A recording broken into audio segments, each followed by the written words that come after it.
9h-10h, Mauricien, connu la santé, avec Nathalie. Cool FM, Cool FM, Cool FM, Cool FM.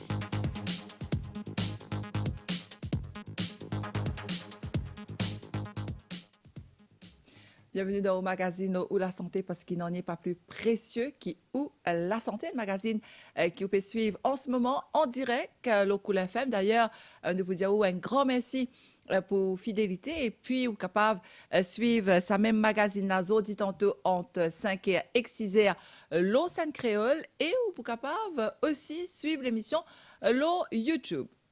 Alors, aujourd'hui, nous pouvons intéresser à un système, nous l'écho. Donc, dans l'écho humain, il y a entre 4 à 6 litres de sang qui circulent. Donc, qui fait à nous dire le taux de sang dans nous l'écho, il y a un impact sur nous la santé, qui nous l'écho bizarre, surtout pour qu'il nous pas vienne anémie. Aujourd'hui, nous inviter le docteur Yashley Souken, qui est spécialiste en médecine interne, qui peut venir répondre à toutes nos questions sur l'anémie. Pas oublier, vous êtes capable de téléphoner au 433 79 37 ou bien le 433 79 38. Bonjour docteur. Bonjour Nathalie, bonjour aux auditeurs et à tout le monde qui vont nous regarder après.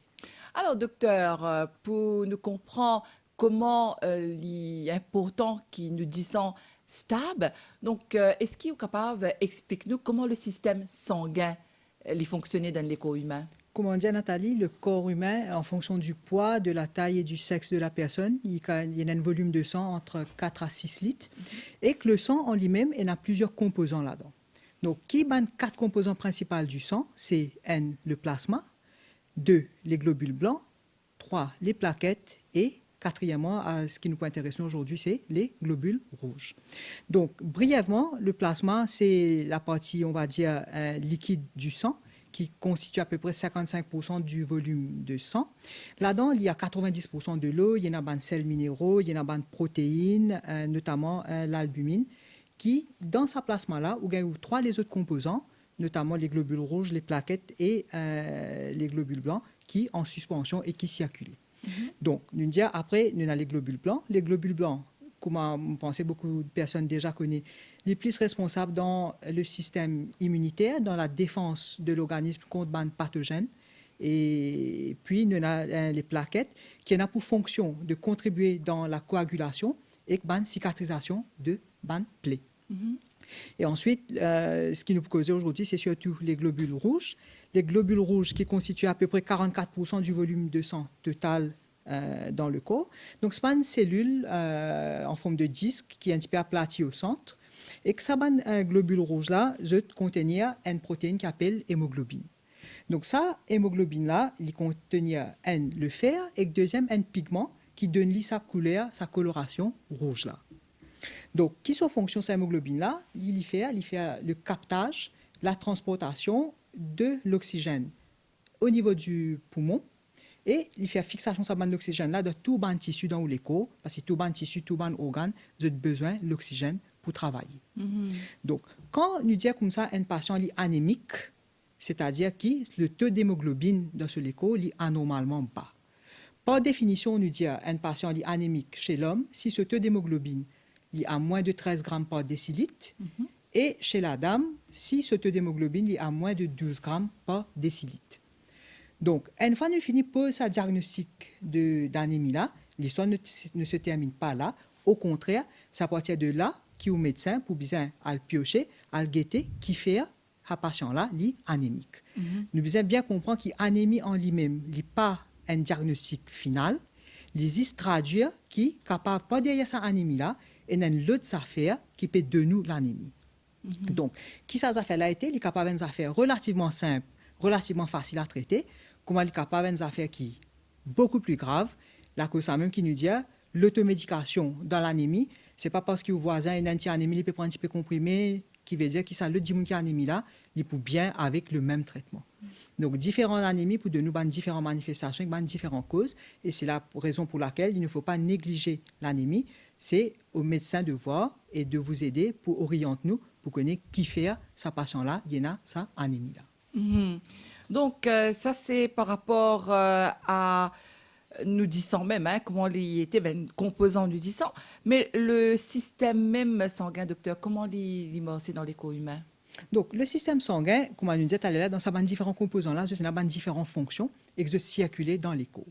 Donc, tout ça bande cellules qui nous mentionnaient tout à l'heure là, je produit dans une, comment on appelle ça, une usine qui est la moelle osseuse qui produit ça bande composants cellulaires là. Donc, la moelle osseuse, qui côté y était ça, docteur, Donc, dans les corps? comment ce nom dit, la moelle osseuse, c'est surtout au niveau des os, donc au niveau de nous ce que nous appelons long bones. Donc, c'est-à-dire le fémur, l'humérus, le fémur, le sternum, là, qui est là. Donc, tout ça, les os là, contenir la moelle, et c'est la moelle lame qui synthétise, qui produit sa bande cellule qui voyageait dans le sang. Là. Et il y a une place dans les corps, c'est-à-dire en bas dans nos colonnes vertébrales. C'est là aussi, il est central, ça? Donc, plusieurs bandes les œufs dans les corps qui produisent les globules rouges. Donc, nous finissons donc c'est ça les œufs qui me mentionné là. Ah, d'accord. Après, il y a fois où effectivement synthétisation de globules rouges. Donc, quelques les autres parties un petit peu plus rares. Il n'est pas juste dans nos colonnes vertébrales, alors il est... Non, il n'est pas dans les colonnes vertébrales, surtout pas au niveau colonne vertébrale, c'est au niveau c'est que nous disons long bones. D'accord. Donc, l'humérus, le fémur, le sternum, le tibia, etc. D'accord. Et docteur, donc, quand on dit mon anémie, donc, qui arrive? Qui va symptômes les gagner? Donc, très bonne question. Donc, qui va symptômes un patient anémique pour présenter? Il peut dépendre de plusieurs choses. Donc, la sévérité de l'anémie. Donc, et deuxièmement, la durée de sa anémie-là. C'est-à-dire combien de temps sa patient est dans sa anémie-là. Si un patient a une anémie depuis plusieurs mois, voire plusieurs années, il peut tolérer l'anémie un petit peu relativement plus bien jusqu'à un certain temps. Donc, ce sont des symptômes pas pour autant parlant au début. Et deuxièmement, on dit, si un patient vient avec une anémie grave, ce sont des symptômes pour plus parlant. Mais si le patient a une anémie, que son hémoglobine passe à bas 10, 11 grammes, ce sont des symptômes pour un petit peu moins parlant. Donc, maintenant, qui sont ces symptômes-là? Nous disons que l'anémie est directement liée à la quantité d'hémoglobine qui peut circuler et que nous disons que l'hémoglobine circule parce qu'il a besoin de l'oxygène. Donc, beaucoup de symptômes par rapport à ce manque d'oxygène dans le tissu qui est dans différentes parties de l'école. Donc, ce qu'on appelle une hypoxie tissulaire. Donc, qui sont ces symptômes-là pour être? Première affaire, souvent, vous trouvez un patient, je dis comme ça, c'est la grande fatigue. Donc, vous êtes asthénique, vous êtes un coup de pompe, vous êtes fatigué, vous n'avez pas envie de faire un ornier, un petit peu plein, pas envie de travail. Faiblesse. Un petit peu faiblesse. Donc, deuxième symptôme que vous gagnez souvent, c'est surtout la palpitation. Vous avez comme ça, mon senti mon cœur peut palpiter, mon cœur peut aller vite. Donc, c'est la palpitation. Troisième affaire que vous gagnez souvent, c'est l'essoufflement. Surtout à l'effort. Et si je ne pas prendre ça anémie-là compte au début, je gagne un essoufflement au repos. C'est-à-dire qu'essoufflement à l'effort, le patient, il peut faire une activité plus ou moins normale. Il peut monter l'escalier, il peut faire un petit peu de jardinage, il peut faire un petit peu l'exercice, un petit peu d'activité physique. Après un certain temps, il commence à essouffler, il dit « pas capable ». Donc, hormis cela, vous avez les autres symptômes. Par exemple, vous avez un maux de tête, vous avez un vertige, un étourdissement, vous avez un picotement dans l'extrémité ou la main ou les pieds, un fourmillement. Il y a un patient, en fonction de la forme de l'anémie qui est un petit peu plus exposé à faire une infection à récidive, une toussée, une grippe, une bronchite de temps en temps. Et après, nous ne pas oublier aussi qu'il y a une forme un petit peu plus grave, un patient qui est anémique et qui a les autres comorbidités, c'est-à-dire les autres pathologies associées, comme un malade cardiaque, comme un malade respiratoire, qui décompense les autres maladies cardiaques, qui décompense les autres maladies respiratoires. L'autre affaire qui souvent nous pourrait marquer, un patient qui est anémique, donc soit vous pour faire la remarque, ou bien c'est le médecin qui compte pour guérir pour trouver qu'ils sont pâles ou bien sont blêmes. Donc quand nous guettons ça, on appelle ça la pâleur. Donc quand nous guettons cette pâleur-là, c'est souvent au niveau de la peau, donc la pâleur cutanée, ou bien au niveau des muqueuses, c'est-à-dire au niveau des conjonctives. Donc souvent, soit on compare ou même avec un collègue, ou bien on a un frère avec un cancer, quand il est un part un petit peu plus blême, plus pâle. Donc il fallait penser qu'il y a une anémie, soit quand il parle de docteur pour guetter, pour examiner, vous dire qu'il peut paraître il y en a anémie. À cause de ça même, docteur, excusez-moi, je vous coupe, quand on a le casualty dans l'hôpital, docteur, il a tendance, Un ou bien des nous ban- lisiez, voilà. quel tendance nous lisiez. Un des bons réflexes du médecin, quand il peut examiner, ou même au niveau des urgences, il est bien checké parce que le symptôme d'anémie, il est capable multiple, il est capable de varier comme on le fait énumérer. Et dans un cas un petit peu plus compliqué, par exemple, quand un patient peut avoir un saignement, on va dire un saignement grave, que il peut perdre du sang rapidement, que il fait par exemple un accident, il coupe un gros vaisseau, il peut saigner. Là, l'anémie est capable de progresser rapidement et le patient est capable de détériorer, décompenser rapidement, ce tension baisser, il est dans sueur, il peut déshydrater. Donc, il faut agir très, très rapidement dans cette situation-là. Alors, je me rappelle, nous, auditeurs, qui a aussi nous invité le docteur Yashley Souken, qui est spécialiste en médecine interne à l'hôpital du Nord. Donc, pas oublier, si on vient intervenir, ou capable de téléphoner nous, le 433 79 37 ou bien le 433 79 38. Nous pouvons ensemble jusqu'à 10h ici, l'eau Cool FM, depuis cause l'eau anémie. Donc, docteur, on dit à nous qui, Dimoun, qui souffert d'anémie, symptômes spécifiques, mais en général, qui cause anémie? Donc, pareil, quelles sont les causes de l'anémie? En même temps, c'est une question bien assez simple et en même temps, c'est une question qui est assez complexe pour répondre. Nous avons des dizaines et des dizaines et des dizaines de causes d'anémie, Nathalie. Donc, il y a un vrai challenge pour le médecin pour capable identifier qui ça cause d'anémie là. Donc pour essayer de simplifier un petit peu les choses, ce qu'il nous essaye de faire souvent, c'est nous dire comme ça qui nous distingue à peu près nous distingue comment dire, des grands types d'anémie. C'est-à-dire qui fait une patient besoin d'une anémie. Soit il y a un défaut de fabrication de sa hémoglobine là. Ça veut dire sur les corps pas produire assez hémoglobine. Y arrive ça, docteur? Oui. Nous pouvons aller un petit peu plus en détail pour être un coup de qui une situation qui arrive comme ça. Ou bien, l'autre côté, c'est pas aucun problème au niveau de la fabrication, mais il y a une destruction de globule rouge ou bien une perdition de sa globule rouge là, quand du sang peut circuler ou bien perdre en périphérie dans le corps, l'infini quitte la moelle, il peut aller. Et c'est là, il y a les autres affaires qui peuvent arriver qui fait qu'il dit, on peut perdre sa sang là.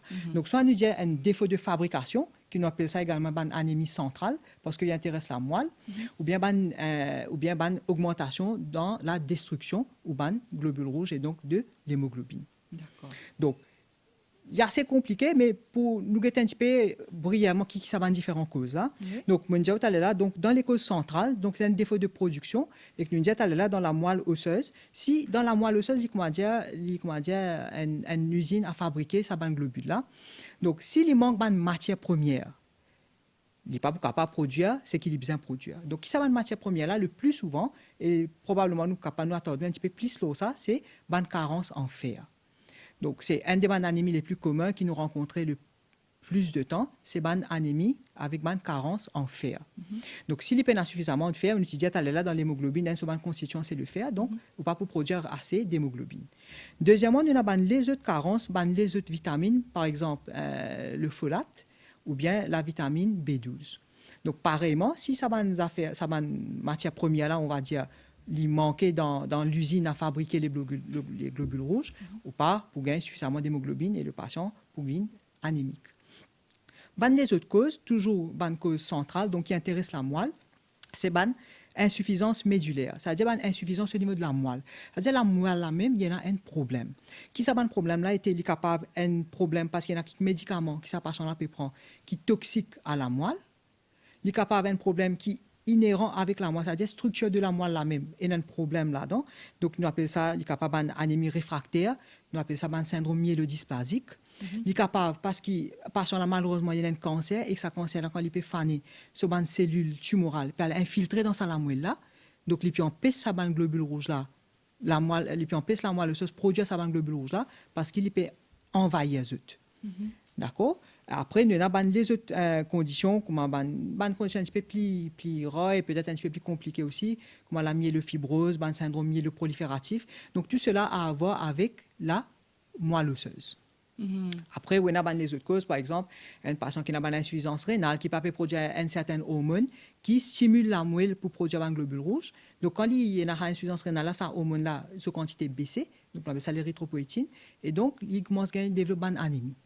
Et après, il y a les autres conditions que le patient a souffert de maladies chroniques, qui, dans sa inflammation chronique-là, il sécrète certaines molécules qui empêchent l'érythropoèse, c'est-à-dire il empêche la moelle produire ban globules rouges. Donc ça nous finit un petit peu ban anémie centrale, un petit peu plus compliqué, un petit peu plus difficile pour gérer, on va dire.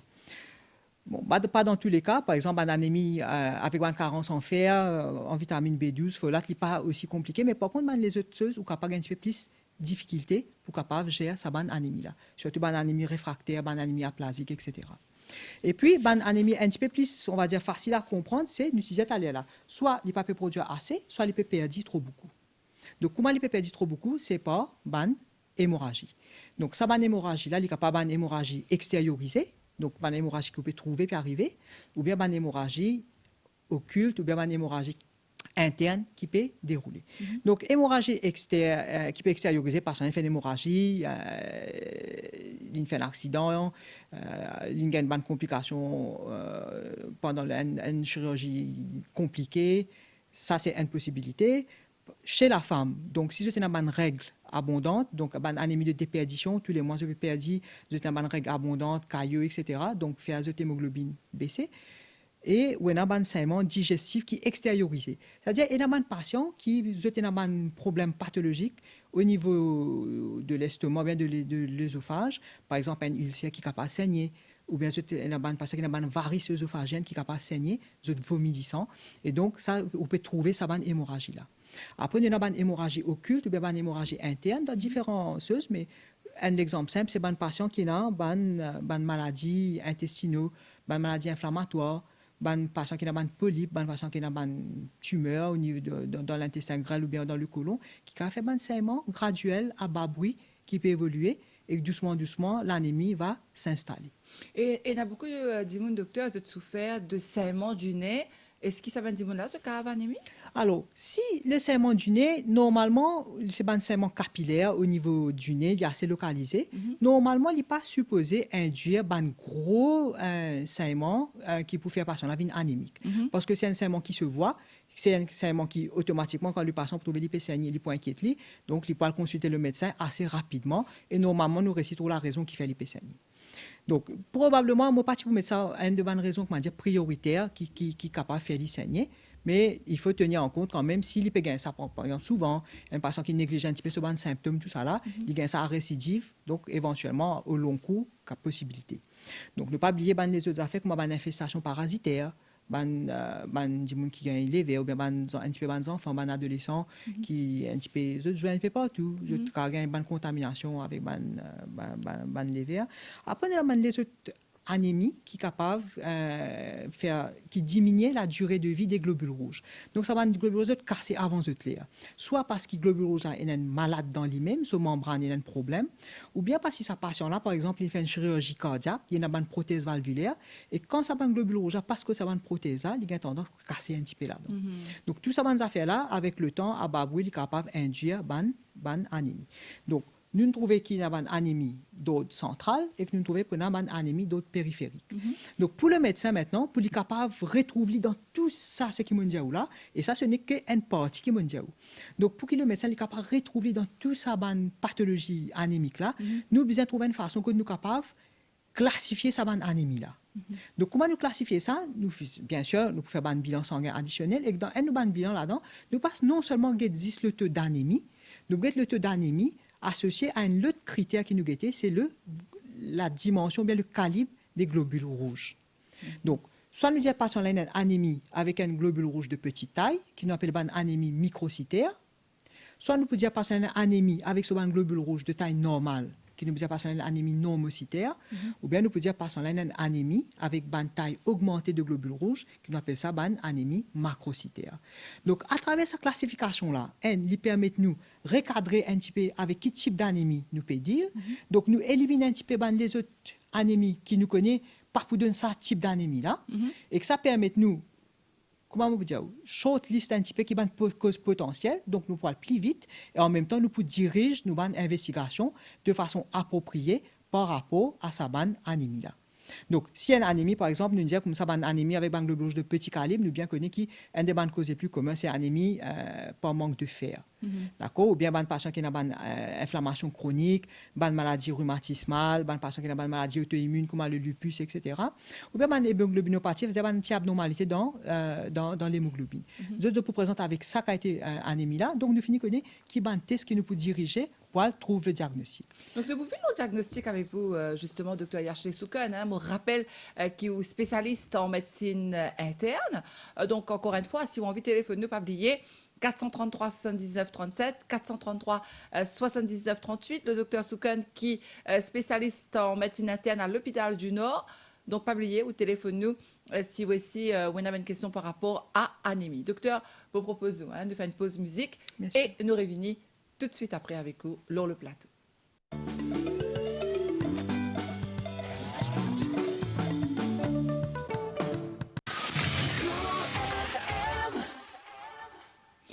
Et voilà, vous êtes toujours bien sur Cool FM ou dans l'émission Ou la santé, parce qu'il n'en est pas plus précieux qu'Ou la santé. Et puis, moi, ça content, rappelez-vous, le masque, le port du masque est toujours obligatoire pour prothèse ou et prothèse les autres immunes de la COVID-19. Pas oublier ben geste barrière. Là, vous la mettez pendant au moins 40 secondes avec du savon et de l'eau. Sinon, vous avez un sanitizer.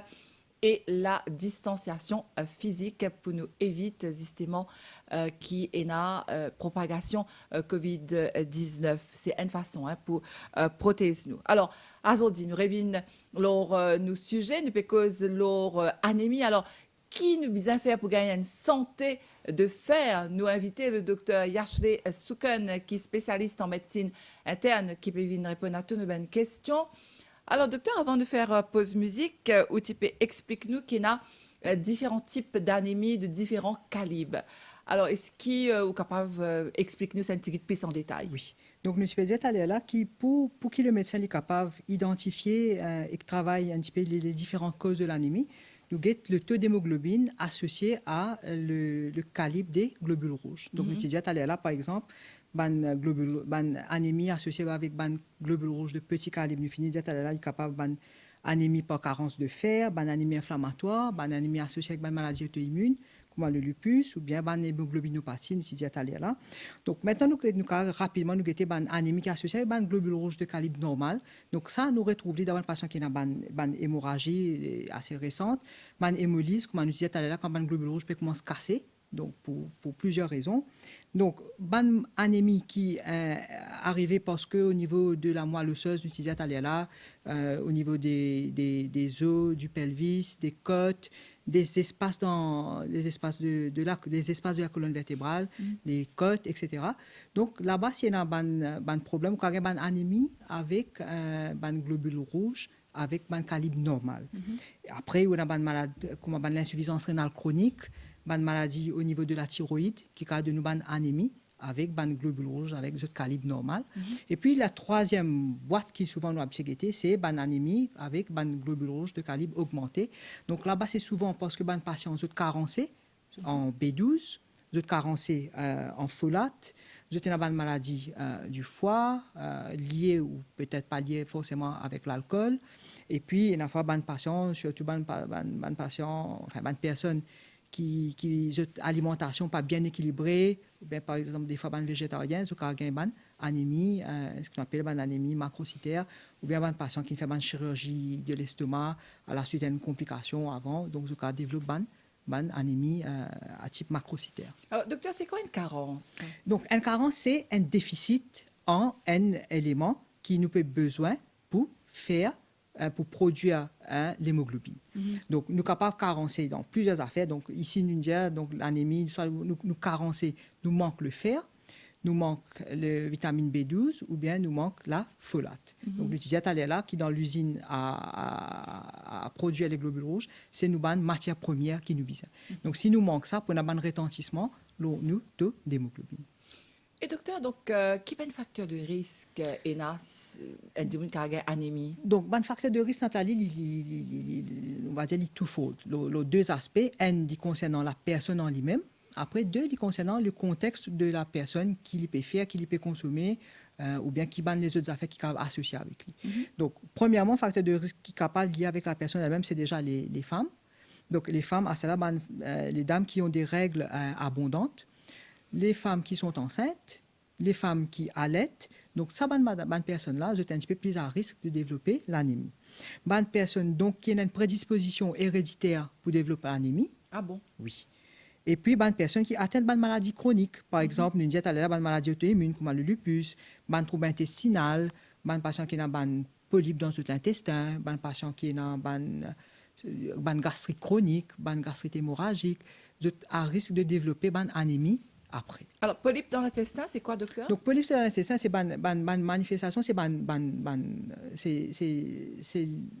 dans l'intestin, où il y a un tissu qui commence à pousser, qui vient en forme de polype, et que ça, une polype-là, il est en phase de capable grossir, de capable infecter. Un polype, c'est quoi? C'est un corail, c'est quoi? Non, il n'est pas un corail, il y a une petite boule. Il y a une petite boule de cellules qui commence à grossir, qui commence à pousser, emplissent l'ossa, une couche intestinale. Là. Donc, là, à partir de là, plusieurs affaires vont arriver. Il est capable un polype qui sans conséquence, donc on appelle un polype bénin. Après, on a un polype qui est capable, il a une tendance de transformation, de capable un polype tumoral maligne. Donc, tout ça, ces affaires-là, fait qu'il passe là pour un certain facteur de risque.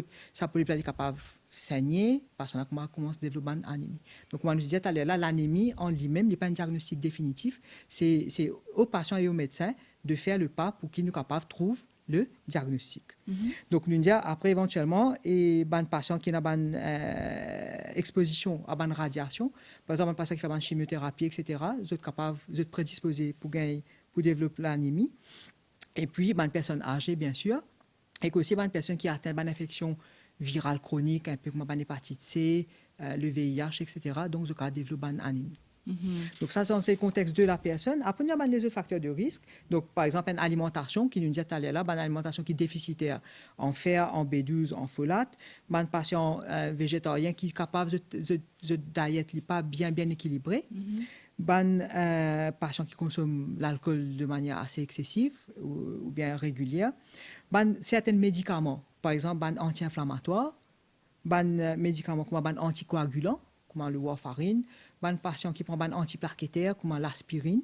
Donc, ça, les médicaments qui prédisposent pour développer une anémie parce qu'il est capable d'induire un petit saignement digestif occulte qui n'est pas pour trouver, mais doucement, pour cause un micro-saignement et une anémie. Il y a les autres médicaments comme un anticonvulsif qui est capable d'empêcher le métabolisme folate, donc métabolisme de folate, donc par son avis anémique. Et puis, il y a des médicaments comme un immunosuppresseur, comme le méthotrexate, qui nous sert dans les autres conditions qui sont capables d'induire, qui prédisposent le patient pour développer une anémie. Après, un petit peu plus rare maintenant, avant, un patient qui est exposé à certains produits chimiques, comme le plomb, par exemple, qui peut développer une anémie parce que vous êtes prédisposé à cause de un facteur de risque. Là. À cause de ça même, docteur, qu'il est important de prendre nos médicaments, comme le docteur a dit, il ne faut pas nous abuser. Et puis, il y a des médicaments que nous ne sommes pas capables de prendre à long terme. Absolument. Donc, il y a plusieurs médicaments, surtout nous ne pas trop conseillés de prendre un anti-inflammatoire, un antalgique de façon, prolongée, parce qu'il est capable, d'induire un micro-saignement ou bien un saignement carrément, surtout si le patient est déjà prédisposé avec les autres conditions qui mettent lui à risque de saigner. D'accord. Et docteur, donc finalement, l'anémie, il y a une maladie, comme on disait au début, très complexe. Alors, est-ce qu'il y a une grave anémie? Oui. Donc, l'anémie, pareil, pas forcément parce que l'anémie, il y a une affaire qui nous retrouvait souvent, qui nous causait souvent, ou un collègue capable d'une anémie. Donc, pas la cause d'une affaire qui est commun un peu partout, qui veut dire qu'il est bien banal. Donc, effectivement, nous avons une anémie qui est assez straightforward, qui est assez simple à traiter. Mais effectivement, si vous ne pas corrigez l'anémie ou pas traitez l'anémie, vous avez une complication qui est associée. Donc, une complication qui est directement liée à l'anémie, ou bien une complication qui est liée à sa cause qui peut donner l'anémie là. Donc, l'anémie, il faut vous sentir fatigué, ou capacité de faire une activité pour diminuer, ou pas pour travailler bien au niveau de performance intellectuelle, académique, sur le plan professionnel, ou fatigué, car vous envie de prendre un congé, ou envie absent, parce que vous n'avez senti ou bien. Donc, il peut y avoir un retentissement, que ce soit au niveau personnel ou au niveau professionnel. Et puis, par exemple, comme on disait au début, ça va une patient, c'est une prédisposition associée, comme une décompensation, comme un patient qui est cardiaque, qui a une maladie respiratoire. Donc, l'anémie, s'il n'est pas corrigé, il continue à aggraver, il est capable de décompenser les autres pathologies associées. D'accord? Et puis, donc, effectivement, ou pas corriger l'anémie là, il est aggravé parce qu'il y a les autres symptômes, de nouveaux troubles neurologiques, les autres états confusionnels, ou bien parce qu'il y a une complication qui est liée à la maladie qui peut cacher derrière cette anémie là. Ah oui. Imaginez parce qu'il y a un cancer par derrière et qu'il néglige souvent les symptômes d'anémie, et entre-temps, le cancer va continuer à évoluer, quand il est capable de localiser, il peut commencer à répandre, il peut aller, et donc on termine avec un patient qui est bien difficile pour récupérer, pour donner sur la santé.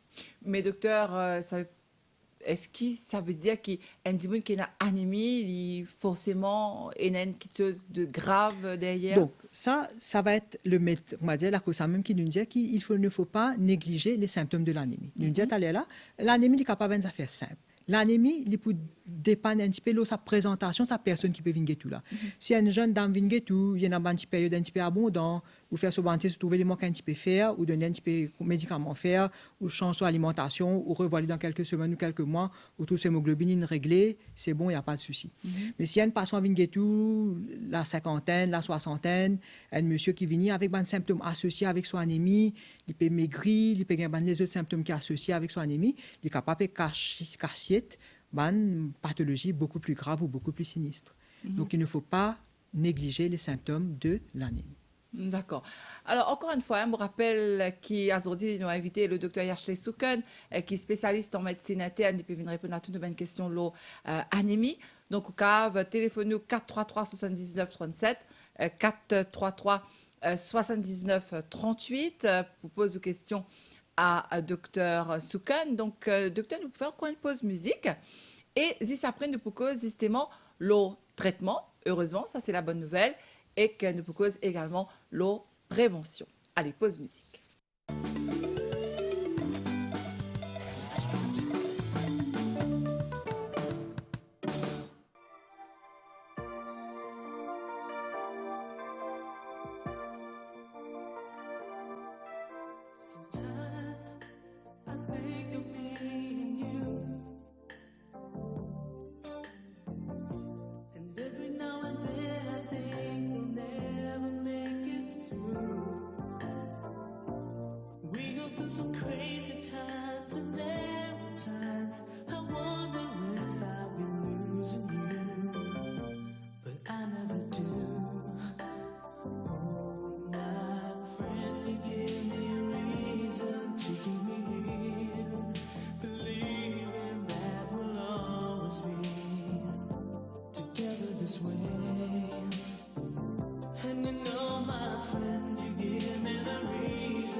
Tu sais, il me faudra encore du temps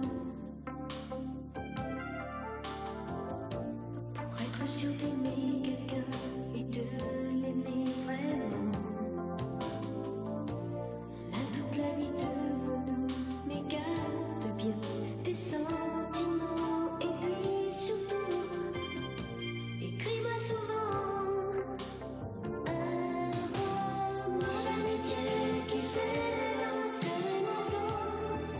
Pas une histoire d'amour vacances qui finit dans l'eau.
avoir une santé de fer n'est pas aussi compliqué que ça, mais il faut surtout prendre compte où la santé quand on a des symptômes, pas oublier ou capable toujours aller dans N de centres de santé, dans dispensaire, dans l'hôpital, à faire un test. D'ailleurs, vous pensez, c'est ce que vous pouvez dire nous là, docteur, hein, en prévention contre l'anémie. Alors, me rappelez qui nous a invité à aujourd'hui le docteur Yashley Souken, le docteur Souken qui est médecin spécialiste, en fait spécialiste plutôt en médecine interne à l'hôpital du Nord, nous cause l'anémie. Donc, docteur, nous te dit que c'est vrai, c'est une maladie très complexe, mais la bonne nouvelle dans tout ça, c'est qu'il y a un traitement. Définitivement, Nathalie. Donc, nous avons le traitement. Mais avant de parler sur le traitement, nous sommes capables de faire le diagnostic approprié. Donc, le traitement, effectivement, le traitement de l'anémie repose sur le traitement de la cause de l'anémie. Comme on disait tout à l'heure, là, plusieurs affaires capables de causer l'anémie. Donc, si on corrige ça, un facteur causal là, qui peut causer l'anémie peut commencer à corriger. Mais ceci étant dit, nous sommes capables d'identifier quelles sont les causes de l'anémie. Et ce qui nous vient dire, c'est qu'heureusement qu'il y en a quand même une batterie de tests qui est disponible dans les services de santé pour nous capables de faire un bilan quand même assez approfondi pour nous capables de déterminer l'anémie, la cause de l'anémie. Donc, ça, on a un test dans le sang. Donc, pour faire ce qui Mauricien souvent nous habitué à dire le full blood count, nous pouvons trouver là-dedans une anémie, nous pouvons trouver quel est le type d'anémie en fonction de la taille des globules rouges. Associé à cela, maintenant, le médecin lit, il peut prend l'interrogatoire avec le patient. Donc, la cause de l'anémie, il paraît que le médecin il peut faire un travail méticuleux, un travail de policier. Il besoin enquérir avec plusieurs questions avec le patient. Quand il finit de poser toutes ces questions-là, il peut besoin examiner, guetter s'il y a un symptôme associé, guetter s'il y a un signe associé, regarder le patient là, de la tête jusqu'aux pieds. Et puis, en fonction de ce qu'il peut trouver, il peut demander un test. Donc, ça, ça, nous appelons un test qui nous dit un test de première intention. C'est-à-dire un test un petit peu de base pour nous capables orienter nous dans quand nous pouvons aller avec sa anémie là. Après, à la suite de ça, nous prenons un test en deuxième intention qui nous peut décider à faire en fonction de ce qu'il nous trouve. Quand nous sommes malade là, nous posons une question, nous examinons et nous avons un premier bilan de Tesla. Donc, une investigation approfondie, docteur. Donc, bonne investigation. Là-dedans, nous pouvons faire un test dans le sang. Donc, nous pouvons un petit peu le full blood count. Nous pouvons essayer de passer une inflammation. Nous pouvons essayer de passer une infection. Nous pouvons deux sur de fer dans le sang. Nous pouvons deux sur de folate ou bien de vitamine B12 dans le sang. Nous sommes capables de faire un frottis sanguin, c'est-à-dire nous pouvons analyser, pour prendre un spécimen du sang, nous pouvons sous le microscope, nous pouvons essayer une pathologie, une anomalie. Nous sommes capables de faire une analyse dans les selles, donc recherche de sang dans les selles, on appelle ça un sang occulte. Donc, quand nous trouvons ça dans test là, le docteur, quand il peut examiner ce patient-là, il vous décider s'il nous besoin faire encore un bilan additionnel ou pas. Donc, ça un bilan additionnel, il y a un bilan radiologique. Le patient-là, il est capable d'avoir les autres antécédents associés avec son anémie. Il y a un gros fumeur, il consomme l'alcool, etc. Donc, le docteur, quand vous avez un bilan, un test de foie, il y a un coup sur une protéine dans le coco-maïté, faire un bilan radiologique, c'est-à-dire faire un radio-poumon, faire une échographie, faire un scanner, ou bien faire un test, qu'elle y pensait, nous disait à l'air d'une anémie centrale, nous allons checker un coup au niveau de la moelle, donc nous faisons une analyse au niveau de la moelle, donc si nous faisons une aspiration de la moelle au niveau de la hanche ou bien du sternum, quand la moelle est présente et produit un globule rouge, donc nous pouvons analyser. Nous pouvons prélever ça et nous pouvons analyser ça sur un microscope. C'est ce qu'on appelle la bone marrow, bone docteur. marrow, voilà. Donc ça, et puis bien sûr, nous avons un test un petit peu plus, on va dire, un petit peu plus avancé, que nous faisons une endoscopie. Là, ça va un patient là. Si vous pensez au patient capable d'une maladie, un ulcère qui peut saigner, ou bien il est capable d'avoir une varice parce qu'il consomme beaucoup d'alcool, c'est des fois il y a un problème et que ça va une varice, ça peut saigner dans ce ventre, dans ce œsophage, donc il peut perdre du sang. Donc ça permet nous pour faire le diagnostic et deux pour traiter. Alors, endoscopie, c'est quoi, docteur? Donc, endoscopie, c'est une procédure qui nous fait une endoscopie digestive haute et endoscopie digestive basse.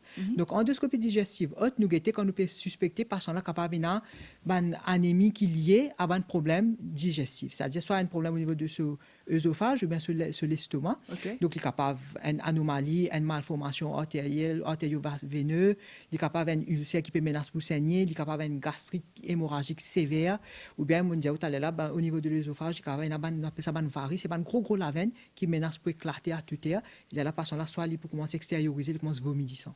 Donc, ça, procédure-là, permet nous à le guetter de visu avec la caméra, avec la lumière. Donc, nous pourrons entendre, nous pourrons guetter que de problèmes. Comment se fait aller, docteur, qui était un appareil? Donc, c'est un appareil, c'est l'appareil là, on appelle ça un gastroscope. Ah, d'accord. Donc, quand nous pouvons pour là, on appelle un gastroscope. Donc, l'appareil, il y en a une source de lumière, il y en a une caméra. Après, il y a encore un troisième pot d'entrée que nous sommes capables de faire une procédure, une intervention. D'accord. Donc, il n'est pas juste rentrer, guetter, connaître qui est là, mais non seulement cela, nous allons rentrer, guetter, trouver qui est là et faire quitteuse par rapport à cela, autant qu'il est capable de faire. Et donc, ça finit et évite quand même plusieurs des autres procédures avec une plus gros complications, une chirurgie lourde qui nous évite à travers ça. Procédure-là. Pareil, comme on nous dit, gastroscopie, donc fibroscopie digestive haute. Pareil, si nous pouvons suspecter nos patients et une pathologie qui peut avoir un saignement au niveau de l'intestin grêle, nous disons qu'il y a une boule, une grossesse, une tumeur au niveau de l'intestin, nous faisons une autre procédure qui s'appelle une colonoscopie. Principe là, toujours pareil, donc source de lumière, caméra, et puis nous rentrons donc par voie basse, nous pourrons rentrer à travers le passage par derrière, nous pourrons aller à un certain niveau que nous pouvons guetter, nous pouvons identifier qui va une pathologie est là, et là aussi pareil, s'il y a une affaire que nous sommes capables d'intervenir, docteur pour finir faire une procédure pour finir intervenir. Bien sûr, c'est une procédure qui nous fait pas pour tout le monde. Nous sommes bien sélectifs quand nous faisons cette procédure-là. Pourquoi, docteur? Parce que il n'est pas une procédure qui nous fait comme une personne pour venir dans ce nous disons à nous faire ça test là. Ça test ça, il y a une raison bien particulière pour nous faire parce qu'ils n'ont pas envie de faire parce qu'on a fait une procédure un petit peu plus invasif quand nous avons un diagnostic la plus bonnière et que nous avons envie de garder ça pour une personne qui vraiment mérite ça bon traitement là. Autrement qu'on a la liste interminable que une personne qui vraiment mérite faire ça bon traitement nous pas réussi faire la cause de tenir une gros la liste d'attente. Donc nous bien sélectif là faire ça bonne investigation là pareil ban test de moelle etc. nous pas pour faire à tout va nous faire quand nous sentir vraiment il y a une pathologie au niveau de la moelle. Donc, ça, c'est au niveau du diagnostic. Donc, une fois nous sommes capables de faire, avec tout ce qui sa panoplie d'investigation, nous faire le diagnostic, nous pouvons passer au traitement. Pareil, le traitement, nous avons plusieurs modalités de traitement, dépendant comment patient a pétolé sur anémie et dépendant comment patient là, quelle est la sévérité de l'anémie. Parfois, patient là vient tout avec un taux d'hémoglobine qui est bien bas. Donc, là où pas trop on a le choix, nous envisage une transfusion sanguine. Parce que c'est une urgence, parce qu'on a une hémoglobine D ou bien 3, alors qu'il nous dit à l'air là, il y a bien 13 pour les messieurs et 12 pour la dame. Donc là, au patron, on a le choix. Après, on a une anémie, que le patient a pétolé sur anémie bien, il n'a pas trop gagné beaucoup de symptômes, ou quand modifier ce diète, ou dire qu'il a pour manger qui est riche en fer, si nous pensons qu'il est carencé en fer, et ou complémente ça avec ban comprimé, ban supplémentation de fer, que après un certain temps pour retirer ce hémoglobine pour améliorer. Après, on a les autres modalités de traitement qui nous disent donc un traitement médical si patient alimente vitamine B12 ou folate, donc vous donnez ce médicament l'acide folique ou bien le folate soit en injection, soit par la bouche, dépendant comment ce médecin peut décider. On a un patient qui a une insuffisance rénale chronique parce que tout manque qui fait la dialyse, qui se manque ça hormone mentionné au début là, il a fallu bien faire une injection là pour booster un petit peu la moelle, pour lui produire un petit peu de globules rouges. Donc, on a plusieurs modalités de traitement pour différentes formes d'anémie. D'accord. Donc, ça, c'est par rapport au traitement. Et docteur, là, on dit à nous, anémie, c'est une baisse du taux de sang. Hein? Voilà. Et est-ce qu'il arrivait aussi qu'il y avait une anémie ou alors c'est le contraire, que du sang beaucoup plus haut? Donc, dans ce cas-là, effectivement, il y a certaines conditions qui le taux d'hémoglobine est plus qu'il est normal. Ou tout un patient, son hémoglobine 18 grammes, 19 grammes. Donc, dans ce cas-là, nous ne parlons pas d'anémie. Nous parlons un petit peu le contraire de l'anémie, c'est la polycythémie. C'est-à-dire que la personne se dit épais. Donc, pareil, il y a plusieurs raisons à ça. Donc, une des bonnes raisons, c'est quand nous trouvons un patient qui a un qui vient augmenter comme ça, nous avons un démanu qui fait ce dyssymbine épais comme ça. Donc, soit il y a un problème intrinsèque au niveau de ces globules rouges là même, on appelle ça une condition de polycythémie rubra vera, donc un syndrome myéloprolifératif, ou bien, par là, à cause il y a une fumeur chronique, nous disons là qui manque d'oxygène, etc. Il est capable d'affecter les tissus. Donc, ce léco pour compenser ça, quand il fume, il peut prendre un produit nocif dans ce léco. Donc, l'éco pour essayer de compenser ça manque d'oxygène là en produisant plus d'hémoglobine. D'accord. Donc, effectivement, il n'est pas anémie, il est l'opposé de l'anémie. Que là, il y a un risque et une complication il est différent. Quand il y a plus épais, là, il y a un risque de faire une congestion, une thrombose. Et enfin, nous besoin faire une vénésection. Au contraire, nous besoin dans l'anémie, nous besoin de 10 ans. Là-bas, nous besoin prélever le sang de ça, là pour fluidifier un petit peu ça 10 ans là. Alors, docteur, donc là, nous cause la prévention. Donc, qui nous besoin faire justement pour ne pas avoir une anémie? Donc, Nathalie, pour la prévention, ce que nous souvent nous avons dire, c'est la prévention qui passe avant tout par l'assiette. Oui. Donc, par rapport à ce que vous pouvez manger, nous n'avons pas besoin d'attendre une anémie pour dire « Ah, je vais changer mes habitudes alimentaires, moi, je commence à manger ceci ou bien je commence à manger cela. » Donc, nous tous connaissons qu'il y a certains produits qui sont riches en aliments, qui sont riches en fer, qui sont riches en folate, qui sont riches en vitamine B12. Alors, donc, nous besoin promote ou bien mange ça produit là. Par exemple. Donc, par exemple, pareil pour les patients qui nous pensent, nous besoin d'une alimentation enrichie en fer. Nous avons deux sources de fer. Donc, le fer de source animale et puis le fer de source végétale pour les végétariens. Donc, il y a un aliment, par exemple, de source animale qui est riche en fer. On mange la viande, les abats, donc foie de poulet, foie de mouton, etc. Ou le poisson, la volaille, les œufs, les huîtres, les moules, le saumon, crevettes, sardines et thon, par exemple. D'accord? Et puis de sources végétales, vous pouvez avoir les lentilles, les pois chiches, les haricots, les céréales, brocolis, cressons, le tofu, le soja, l'épinard. Et en plus de ça, souvent, nous connaissons qu'il y a des patients qui ont un régime les plus à base végétale. L'absorption du fer, il fait avec un petit peu plus de difficulté. D'accord? Ah oui. Donc, dans ce cas-là, nous encourageons, donc, vous avez besoin augmente votre consommation de verdure et de crudité. Et si possible, ça qui libère un patient qui prend le fer animal ou végétal, nous encourageons de prendre avec une supplémentation des agrumes ou bien vitamine C, mandarine, orange, etc. pour augmenter l'assimilation du fer de sa bonne source de fer là. D'accord.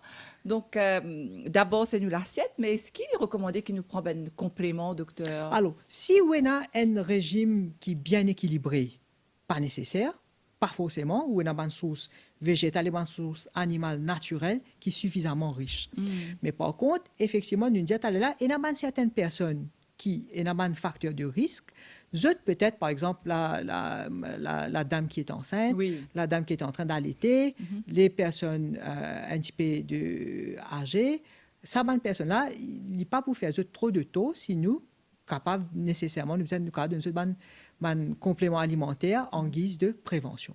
Mais on pourrait dire, principalement, c'est dans votre assiette. D'accord? Donc, ça, c'est une chose. Il n'y a pas de secret, docteur, finalement. Donc, il n'y a pas de secret, c'est dans l'alimentation, dans ce que vous mangez. En même temps, Motenia à faire ressortir qu'il nous besoin éviter un petit peu les produits comme le thé et le café juste après les repas, parce que ils contiennent des polyphénols, des tanins qui diminuent l'absorption du fer dans le corps. Ah. Donc, prendre déjà la quantité diminuée et prendre un petit peu à distance des ou ban repas. Parce qu'il y a un peu tendance à mourir. Ça, c'est notre culture, ça nous mange beaucoup. Absolument. Et après, nous disons, nous prenons une TVL là, voilà. pour nous digérer et nous...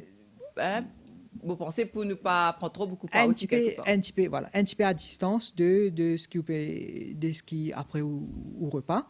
Après, il y a des autres, par exemple, B12 avec folate un petit peu plus rare, mais toujours est-il dans le foie, les poissons gras, les viandes, le lait, le jaune d'œuf, ou un petit peu B12. Et puis, folate, betterave, chou, carottes, concombre, viande, poisson, haricots verts. Donc, on a plein de sources naturelles de savane supplémentaire. Docteur, vitamine B12, c'est bon pour quoi? Donc, vitamine B12, il aide dans la maturation au ban globule rouge. Donc, il fait qui ou pas pour gagner sa ban anémie qui n'utilise pas là. Donc, anémie à caractère macrocytaire, c'est-à-dire au ban globule rouge vient gros. Donc, il y a un ban composant essentiel dans la formation, bon, il y a un peu plus technique, donc dans la formation des ADN dans sa globule, dans la moelle, en fait. Donc, dans la maturation de sa bande globule rouge, là, il est essentiel. Donc, c'est la raison pour laquelle nous avons besoin de toute sa bande vitamine. Là. D'accord. Alors, docteur, nous arrivons presque à la fin de l'émission. Donc, nous, finalement, l'alimentation, la règle d'eau. Nous cas dire qui nous besoin sur lesquels nous besoin miser parce que c'est ça même qui fait nous gagner bon la santé que ce soit dans n'importe quel type de maladie il y a pas autant. Alors est-ce qu'il m'a dit par exemple qui est anémie, est-ce qu'ils ont besoin sans alimentation un peu comme en diabète par exemple? Bien sûr. Donc pareil si ça patient normalement comment nous dire bien souvent c'est une anémie par déficit de fer qui nous gagne. Donc soit patient n'a pas pu prendre assez nutriments qui est riche en fer ou bien comme on disait tout à l'heure là il y en a les autres causes ou bien les autres facteurs que l'IP perdu ça hémoglobine là. Donc en ce qui est perdu, donc nous avons une diète à l'heure, nous avons une thèse, une investigation, un traitement, mais en ce qui concerne ce qu'il prend, donc effectivement, il peut besoin peut-être modifier ce qu'il peut manger, il peut besoin revoir un petit peu son habitude alimentaire pour lui capable augmenter la capacité d'absorption du fer dans ce qu'il peut manger. Donc, par contre, docteur, il faut qu'il rappelle nous ça. Ça ne veut pas dire que quand nous manque fer dans nos écoles, qui nous visite tout de suite à la pharmacie ou bien nous prend par nous-mêmes médicaments. Absolument, il y a pourtant Nathalie. qu'il ne pas banaliser ça dans la guette un docteur. Absolument, Nathalie. Pareil, comme on disait tout à l'heure, tout ban anémie n'est pas forcément une seule cause et que ça ban cause là pour certaines patients, pour certaines personnes, il est capable de cause relativement simple, facile à traiter. Mais pour certaines personnes, il est capable de conditions beaucoup plus sérieuses et beaucoup plus graves. Donc, nous ne pas trop conseiller l'automédication. Ce n'est pas parce que le voisin a une anémie qui a les mêmes affaires qu'il est aussi pour bien, non, pas du tout. Donc, quand on trouve qu'il y a une anémie ou bien on a un symptôme qui peut ressembler à l'anémie, nous disons la fatigue, l'essoufflement, les palpitations et tout, il est bon qu'il consulte le médecin pour qu'il soit capable de connaître qui peut arriver exactement. En tout cas, merci beaucoup, docteur Yashley Soukon, vient répondre à toutes nos bonnes questions. On me rappelle qu'il est spécialiste en médecine interne à l'hôpital du Nord. Et moi, j'espère nous capables de retrouver bientôt pour encore une autre émission. Je vous dis à très bientôt et encore une fois, merci. 9h-10h, Mauricien, connu la santé avec